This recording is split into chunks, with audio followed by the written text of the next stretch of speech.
Die lewe is 'n kaleidoskoop van verhale, avontuur, liefde en uitdagings. Elkeen neem ons na plekke wat ons louter tot wie ons werklik is. Ek is Lizet Volkwyn. Welkom by 'n verhaal soos myne. Welkom by 'n verhaal soos myne. Ek is Lizet Volkwyn en vandag is my gas 'n baie spesiale gas. En ek moet sê ek is 'n bietjie senuweeagtig, want waar ook al hy kom, moet jy weet jy moet paraat wees, want hy gaan agterna sê presies wat hy dink. Leon van hierop, baie welkom by 'n verhaal soos myne. Baie dankie Lizet. Ek twyfel of ek ooit vir jou kan sê wat jy nie moet doen nie, want jy doen alles reg. Ek het mos al 'n kursus by jou geloop. So ek het nog nooit daarop geen kritiek gehad nie. So jy's veilig. Baie dankie. Ek hoop jy het dit nou baie mooi gehoor. Hy sê ek doen niks verkeerd nie. Manlief, luister baie mooi. Leon, vertel ons 'n bietjie. Jy het 'n absoluut 'n wye storie om te vertel. Maar as ek moet vat en sê hier's 'n blank canvas, gaan jy nie meer 'n gaatjie oor hê as jy vir ons moet vertel wat jy alles geskilder het in jou lewe nie. Maar vertel vir ons 'n bietjie net in 'n neutedop. Waar het jy begin en hoe het jy begin kom by die resensiekant van jou lewe? Die resensiekant van my lewe sal ek moet teruggaan na toe ek 4 of 5 jaar oud was. Ek was 4 jaar oud en my oupa en ouma het 'n plaas in die destydse Bechuanaland gehad, wat nou Botswana is. Yes. En ek het as 'n kleuter altyd 3 maande by hulle gaan kuier, dan was ek belangrik by die huis in Brakpan hier naby jou. Okay. En dan weer 3 maande en so. So ek het dit baie goed leer ken. En een aand of middag, toe sê my oupa, kom ons vat vir klein Leon bioskoop toe. En dis nou 1958.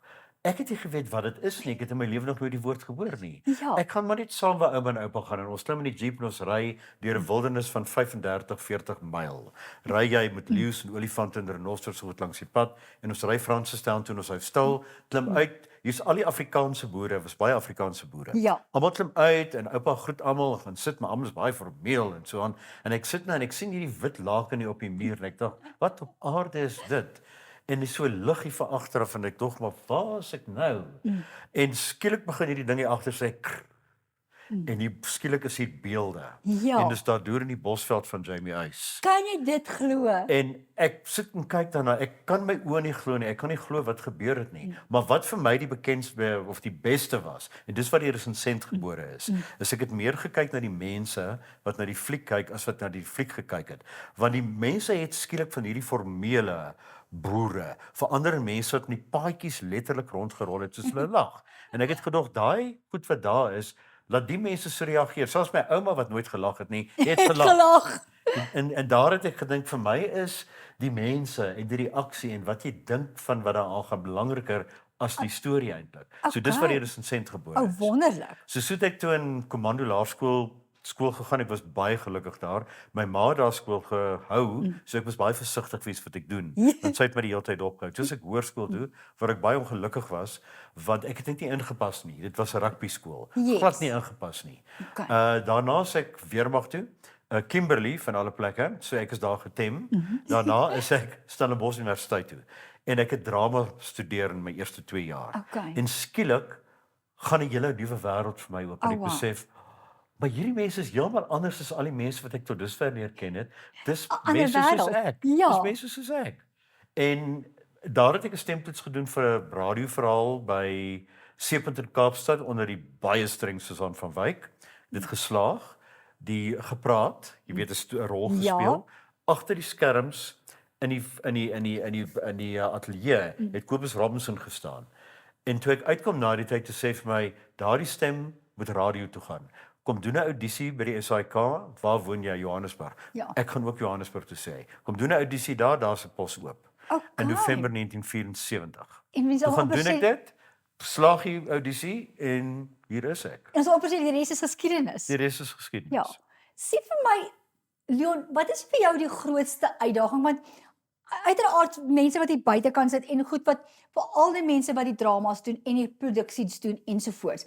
Hulle sidder as hulle dink jy's in die gehoor of jy gaan na hulle produksie kyk en hoe jy gaan reageer. Is jy regtig uit 'n uitpunt uit van kom ons kyk net hoe ons hulle kan oordeel?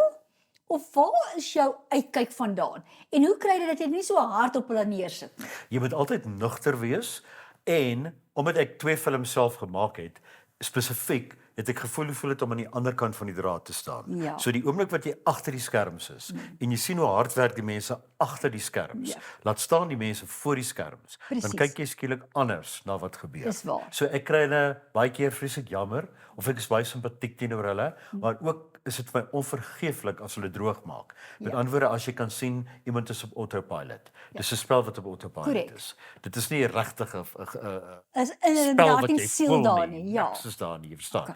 So ek dink ook altyd dis jou baba waarmee ek werk. Dis 'n film, ek weet ook soos my met 'n boek, dis soos 'n kind. Soos ek vir jou sê jou kind is lelik Ja. of jou kind doen sleg op skool, gaan jy vir my baie kwaad wees. Korrek. Maar ek kan dit sê, maar ek sê dit op 'n sekere manier. Ek sal miskien sê die film kan dalk of die regisseur kan dalk miskien bietjie meer aandag gee aan die produksieontwerp van die toneel. Dan dit As om help. net sommer dit in 'n woonstel te gaan afneem. Jy weet, ek sal nie sê dis die produksieontwerp is belaglik swak nie. Ja. Ek sal dit op 'n 'n baie mooier, sagter sagter sê. manier oordra. Vroeger het ek dit so gesê. Ja. Mense baie seer gemaak, mense was baie kwaad vir my. Leon Schuster weet ek byvoorbeeld wat een van my beste vriende is. Ons het ons vriendskap verbreek vir 'n ruk as gevolg daarvan. Oh, wow. Omdat ek so op hom afgekom het en toe het ek later besef toe ek een of twee keer op stel was wat hy skiet. Toe het ek eers gesien hoe hard is die werk. Hoe moeilik is dit Ja. om snaaks te wees. Hoe verniel hy sy liggaam deur daai geslaan reaksie te te word om kry. daai goed te doen. Dis die wat Leon nou die probleme met die Precies. knie en die goeters het. En toe het ek op 'n ander manier daarna gekyk Okay. en besef onthou Leon, dis nie jy wat belangrik is nie, dis die gehoor. 90% mense hou daarvan, jy's deel van die 10%. Jy kan nie jou 10% op hulle afdwing nie. Okay. So en van daar af het ek meer simpatiek geraak en het ons toe weer ons vriendskap hervat. Okay, wonderlik. Maar wat het jy daar uitgeleer? Hoe het dit vir jou geaffekteer as mens? Want en ek spot altyd, ek weet ek sê altyd vir mense, weet ek het op 'n saam met hulle gesê ek is 'n bommer in 'n koöperatiewe wêreld. Weet ek kom in en ek gaan in met 'n soos 'n bommer, skiet dood en dan klim ek uit en dan het ek net 'n mok gemaak. En agterna dan leer jy dis nie eintlik die regte manier nie. Ons moet baie sagter miskien meer uitgerig kry. En dan verander dit jou as mens ook. Hoe het jou denkpatrone van uitkyk op die lewe bietjie verander? Dit het my weer eens baie meer simpatiek gemaak, want ek het onlangs 'n program gemaak daaroor in die fliek. Die laaste 5 episodes het ons in die Kaap geskiet verlede jaar en daar het ek met ongeveer 40 mense uit die industrie gepraat. 40. Dis baie. En met ander woorde, ek praat met produksieontwerpers, ek Korrek. praat met kinematograwe, Ja. ek praat nie net met die glinstergaanse nie, wat Yes. ek hulle noem die akteurs en so. Natuurlik. So daar het ek byvoorbeeld gehoor hoe moeilik is dit net om 'n to dress a set soos hulle dit noem, Ja. om 'n stel in te klee. Precies. En al die probleme wat gebeur. Okay. En toe het ek begin besef maar daar is 10 verskillende plekke waar jy moet kyk. Ja. Jy kan nie net na die akteurs kyk die hele Dis tyd waar. of die storie nie. Hierdie goed soms vertel, kom ons sê maar daai plant wat daar staan, vertel dalk 'n storie van jou. Dis reg. En ek moet dit raak sien. Hoekom staan hy juist daar? Ja. So ek sou skerper geword het. Ek sou meer goed raak gesien het as wat ek gewoonlik sou raak gesien het. Okay. Hoe hanteer en hierdie dis die vraag wat ek nou vir jou wil teruggooi want as resensent is dit baie maklik om hierdie kant te sit en te sê dis hoe dit kan verbeter, dit is wat ons sal adviseer en dit is waarna ons wil gaan. En ook natuurlik in jou persoonlike lewe is 'n mens geneig om 'n bietjie meer skerper te kyk. Hoe hanteer jy dit as die rolle omgedraai is? Weet, kom ons sê iemand na aan jou begin vir jou kritiek gee of iemand van buite af gee vir jou kritiek. Hoe hanteer jy dit? Dit hang af wie die kritiek gee. Soms sal 'n sommer net 'n doodgewone persent na my toe kom en sê ag man jy praat elke Vrydagoggend bog. Dan wil ek net van hom sê ag meneer dankie ek is jammer jy hou van nie moenie weer daarna kyk nie. Ja. asseblief. Maar as iemand anders my sê besef jy dat jy dit baie keer doen of ons soek bietjie meer dat jy daaroor praat of moenie so skerp op die akteurs wees nie wat ek al dis iemand wat ek vertrou. Ja. Kom ons sê maar Lis Meyering sou vir my so iets sê. Presies. Dan sal ek dink sy het daai geskiedenis agter haar. Natuurlik kan ek na haar Dis luister. waardige Ja, inligting. en soms kom daar iemand uit die publiek uit wat regtig eerlikwaar vir jou iets sê, maar dit hang af hoe hulle dit sê. Okay. As hulle miskien soos jy sal sê, man want ek het toe ek by jou kursus geloop het, het ek iets verkeerd gedoen of 'n fout gemaak iewers. En ek onthou die simpatieke manier wat jy dit vir my gesê het. Want onthou daar's hoeveel mense wat hoor. So Natuurlijk. jy sit daar in die middel vasgekeer. Of as jy dis vreeslik maklik om voor 'n kamera te sit en vir mense te sê hoe sleg iets is want daar's niemand anders nie. Ja. Maar jy moet baie versigtig wees want dit gaan uit na 500,000 mense toe. Korrek. So jy moet verantwoordelik wees. So ek besef ek het 'n verantwoordelikheid teenoor iets. Yes. En daarom sal ek baie versigtig wees oor wat ek sê van nou af. Maar as iets nie goed is nie, sal ek soms sê ek het nie daarvan gehou nie, maar dis nie te sê jy sal nie daarvan hou. Okay. Dis my belangrik. En dit is belangrik, maar ook in dieselfde asem, as jy self die kritiek moet hanteer, moet ons baie keer ook sit, kom ons parkeer dit wat ons hoor en kyk wat is realiteit. Ja. Jy moet dit nooit persoonlik opvat nie of te persoonlik opvat nie. Presies. Want ek het onlangs ook iemand gehad wat half bombasties met my gepraat het en bombasties kritiek gegee het. En dan skakel ek af. Ja. Dan sal ek vir hom sê, luister, dit is my huis. Ek doen dinge so hier, as jy nie daarvan hou nie, Correct. is jy welkom om te gaan. Yes. Jy verstaan. Maar as die persoon byvoorbeeld vir jou sê, dink jy nie jy moet miskien die huis die muur groen verf nie, want as dit daai kleur is, maak dit mense oë seer. Ja. Jy hoor hoe ek praat, hoe ek dit sê. Is Op baie dit beter as sagter om te manier, sê, ja. staan aklig hierdie rooi wat jy hier het. Yes. Jy verstaan, dit hang alles af hoe jy Correct. dit sê. En jy weet, ek het baie teenstand met dit, maar almal wat ek wat by my coaching doen, weet, ek sê niks in hierdie wêreld is persoonlik nie. Want ons moet begin besef, as ek vir jou sê Leon, ek hou nie van jou blou hemp nie, kom dit dalk van ek hou nie van blou nie. Ja. Of ek het 'n ervaring dat mans wat blou hemde dra is boelies. Ja. Of ek kan voel blou is nie 'n baie sterk kleur vir my nie, ek verkies swart. Of wat ook al die geval is. Nie een keer noem ek Leon nie. Dit kom van my persepsie af, die manier hoe ek voel, die manier hoe ek lewe sien. So niks is persoonlik nie. Wat het jy in jou lewe al iets gevat wat jy absoluut persoonlik gevat het? En dit was eintlik toe nie so persoonlik nie. Op skool het 'n paar onderwysers vir my gesê, daar gaan niks van jou word nie. Jy gaan misluk. Ons weet nie of jy matriek gaan maak nie, daar gaan niks van jou kom nie. Okay. Dit was vernietigend geweest. Oh wow. En terselfdertyd het ek gedink, o, jy dink miskien so, maar ek weet beter as jy. Ja. Want ek het toe al gedink ek gaan weet waar ek nou is op hierdie oomblik. Okay. So ek het gedog ek gaan soontoe gaan en jy gaan nie vir my keer nie. Want jy het niks verder met Ja. my lewe te doen as matriek nie. So sulke dinge sou byvoorbeeld vir my ek sou dit as negatief sien. Of byvoorbeeld toe ek in my eerste radioverhale opgetree het, die regisseur wat daar was 'n baie bitsige, venynige en bitter persoon. En sy byvoorbeeld op my geskreeu het Oeh, en vir my okay. afskuwelike goed gesê Ja. het voor groot akteurs soos Bob Slyker wat Ja. liefde en belade vir 'n enkeling was ironies wat ek moet besef sal later gebeur nie en so aan. Ja. En dan staan jy daar en jy is so verneder en jy kan nie jou bes te gee nie want jy's bang. Ek het later so gebewe dat ek die teks nie kon vashou nie. Sure. Dis die wat nou as ek jong spelers het wat na my toe kom vir die Ja. eerste keer, sal ek baie sag met hulle omgaan en vir hulle probeer op hulle gemak stel want ek weet hoe voel dit om daar te staan. En as ek vir hulle regie gee, sal ek dit simpatiek doen. Yes. Ek sou nie vir hulle sê, man moenie so hard praat nie. Dis hy. Ek sou net sê onthou dis die mikrofoon, dis 'n luisteraar se oor. Jy praat hier by die luisteraar se Dis oor. hy. Onthou dit net. In plaas om te sê moenie so hard praat nie man. Presies. Mens moet net 'n bietjie verstaan. skuif. Ja, absoluut. Jy het 'n sagtheid om jou. As ek sê en as ek sê sagtheid, moenie vir hom misonderskat nie. Moenie dink jy gaan nou net 'n walk over hier hê nie. Maar jy het 'n diepte van 'n mens wat jy onmiddellik iemand kan lees. En jy kan onmiddellik sê, maar weet jy wat, hierdie persoon sit so of daai persoon sit so. As ek die normale Jan Alleman is, wat sal jy vir my adviseer as ek in 'n gesprek gaan met mense en met hulle gesels? Hoe gaan ek hulle lees of die situasie lees om die beste vir my daar uit te kry? Jy moet eintlik eers vriende met die persoon maak. Die persoon sit oorkant jou, dit gebeur verskriklik baie met my soos nou toe ek onderhoude gedoen het. Ja. Ek ken 3/4 van die mense, maar daar's 3 of 4 of 5 wat ek nie geken het Ja. nie. En hulle is miskien half senuweeagtig want dis nou ek wat nou praat, jy weet, Ja. dis ek net vir so belangrik is maar nogtans. En dan is hulle baie senuweeagtig. Dan sal ek begin voor die kameras rol. Sal Ja. ek begin deur iets snaaks te sê. Okay. Jy weet, ek sal 'n ligte aanmerking maak of ek sal sê, "Joe, die verkeer hiernatoe was daar verskriklik. Vind jy ook dat 'n mens so sukkel om by die plek te kom?" Ja. Ek sal doodgewoon praat met hulle. Okay. En dan sal ek skielik sê, "Luister, ons gaan nou die onderhoud doen. Ek gaan niks vir jou vra wat jy nie gevra wil word nie. As ek vir jou vra wat jy nie van hou nie, moenie dit antwoord Dis nie. Sê dit vir my nee. En ons gaan net gesels. Kom ons gesels net." En dan sal ek so half vir die kameraman wys en natuurlik moet daar 'n klapperbord wees. Yes. En dan sê ek en dan begin ek net gesels. Okay. En ek sal nie 'n formele vraag vra deur te sê wat het jy hiervan gedink nie. Okay. Ek sou byvoorbeeld sê ek onthou daai toneel wat jy die blomme moes uitgegrawe het. Ja. Hoekom het jy so gesukkel om die blomme uit te grawe? Okay. Kan jy onthou? So mense Het daar moet op iets 'n gebeur? sagter manier Ja, en om die dan antwoorde te dan sal kry. ek ingaan om te sê, hoekom het jy die rol so negatief gespeel? Dis reg. Dan sal ek na moeiliker vrae toe oorgaan, maar ek sal eers die persoon In op sy lyn. of haar gemak probeer staan en net sê ek is nie die vyand nie. Ek het al baie teenoor mense gesit vir wie ek baie swak resensies gegee het Ja. en wat soms my baie kwaad was. Dis hy. En ek kon dit gesien het in hulle Korrek, hele hulle houding. houding En ek terug. moes hulle net so al versag en moes vir hulle sê, luister, ek weet jy is dalk kwaad vir my voor die kameras rol, maar onthou ek was in dieselfde posisie as jy hoeveel kere al. Ja. Mense het vir my swak resensies gegee. Presies. Mense het my uitgehaal. Ek weet hoe voel dit om daar te wees. Korrek. Weet jy wat?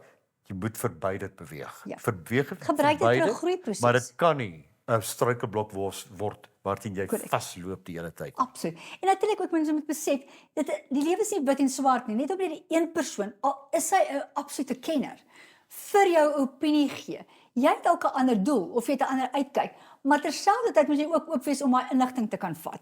Nou jy skryf boeke. Ons almal weet jy skryf verskriklike wonderlike boeke waar ons kan vassit en vasgevang word in daai boeke in. Noem vir my een van daai boeke waar jy gesê het, weet jy wat, dit was vir my 'n stoei-proses. 'n Duivelsroos wat nou op die mark is. Onthou dit. Duivelsroos was moeilik want ek het voor ek die verhaal begin skryf het juis jou kursus bygewoon. Want my speurder moes mense se liggaamstaal lees want hy's by familie betrokke. Ja. Met ander woorde, dis nie soos Agatha Christie waar dit 7 of 8 mense van verskillende plekke af kom Ja. en hulle woon saam. So dis die regte eenheid waarin hy stap. Ja. En een van hierdie 8 mense is moontlik skuldig aan 'n moord. Moontlik. Ja. En hy moet hulle liggaamstaal lees en ek het baie van die goed wat jy my geleer het ek daar geïnkorporeer oor hoe die Yes. mense sit, hoe hulle praat en so Okay. aan. So 'n halfpad, gewoonlik halfpad deur 'n boek wil ek opgee. So halfpad deur 'n boek Oh, wil ek net okay. opgee. Ek raak net moedeloos want ek raak oorweldig. Ek het nog 'n ongelooflike verbeelding. So my verbeelding sit op loop met my. En dan kom daar soveel kennis, soveel stories. Ja. Ek is die hele tyd ook 'n kritikus met myself en dis Oeh, fout. so jy trek dit heeltyd Dis 'n in fout. mekaar uit, Dis ja. 'n fout. Jy moenie terwyl jy 'n eerste weergawe Ja. of draft skryf, dat die resensent oor jou skouer loer nie. Jy moet dit net skryf. Dis hy. En as dit klaar geskryf is, lees Dan jy dit kan weer jy dit. deur. Jy lees dit deur asof jy 'n leser is, dan sien jy wat die foute is soos ek gesien het Ja. daar. En dan die derde keer besef ek nou moet jy begin regmaak. Okay. So dis basies hoe ek werk en dan kom ek partykeer halfpad en dan dink ek, "Joe, jy het hier verkeerd gegaan. Jy het sal in hoofstuk 7 die storie so moet swenk. Nie Okay. so nie." Dis hy. En dan raak ek oorweldig en dan dink ek vir my, "Doen dit net. Doen dit net." Okay. Ter afsluiting, wat sal jy doen vir in daai gevalle en advies gee vir ons kykers daar buitekant? As jy in daardie totale spiraal gaan van ek oordink alles en alles is oorweldig. Hoe kry jy jouself kalm? En wat sal jou boodskap ten laaste wees vir ons kykers vandag? Ek word 'n leser wat die storie lees en ek kry verskriklik baie terugvoer van wat ek geskryf het. So ek hoor wat die mense sê. Iemand het byvoorbeeld my gesê in Duivelsroos, jou speurder ry 'n gym nie. Eintlik moet hy 'n Jeep ry. Dan sê ek nee, hy's 'n verskriklike kalm, doodnormale gewone man. Dis hoekom hy 'n kleiner karretjie ry as hy die verskriklike Ja. groot Jeep. Hy's nie oorweldig aan man nie, hy's 'n stil man, jy weet. Okay. So ek sal na sulke goed byvoorbeeld kyk. Om kalm te word, ek sal diep asemhaal. Dit kan ek vir enigiemand sê, enigiemand wat op verhoog gaan byvoorbeeld Ja. of voor jy 'n toespraak moet maak, sal weet jy moet diep asemhaal. Daai asem vir 3 sekondes Stil rustig inhou. raak. Dit 3 sekondes inhou. En stadig uitblaas. En weet jy hoe goed help dit? Dit help geweldig. Korrek. Maar soms sal ek byvoorbeeld as ek voor mense moet praat, maak ek vriende met die mense. Ek sal voor die tyd so half aan die kant staan en na die mense kyk en dan maak ek so half vriende met die mense. Ja. En dan sal ek dink dis my vriende met wie ek hier praat. Dis nie vreemde mense nie, maar soms sien jy iemand wat jou aandag aftrek wat jy behoort te weet, wat glad nie na jou kyk nie of wat maak of jy nie daar is nie. Ja. En jy sal later agterkom dat die persoon trek jou aandag af en jy probeer hierdie persoon kry om te luister wat jy sê en hulle wil nie. Vergeet daai persoon. Ja. En meeste van die tyd is daai persoon die een wat die helderste en die beste geluister het en wat Dis so. na die tyd vir jou die meeste vrae vra. So dis interessant. Jy kan nooit op die oppervlakte don't judge by appearances. Is so waar. Nou, Jon, baie dankie. Dit was regtig 'n voorreg om 'n bietjie insig te kry in 'n lewe van 'n resensent en natuurlik ook 'n absolute fenominale skrywer. Dankie Lisette. Baie dankie. Nou daar het julle dit. Julle het vir Leon van hier op 'n ander manier en 'n ander blik vandag 'n bietjie gekry. Dit is nie net altyd 'n resensent wat krities in die lewe is nie, maar ons gaan eerder terug en sê kom ons kyk wie is ons?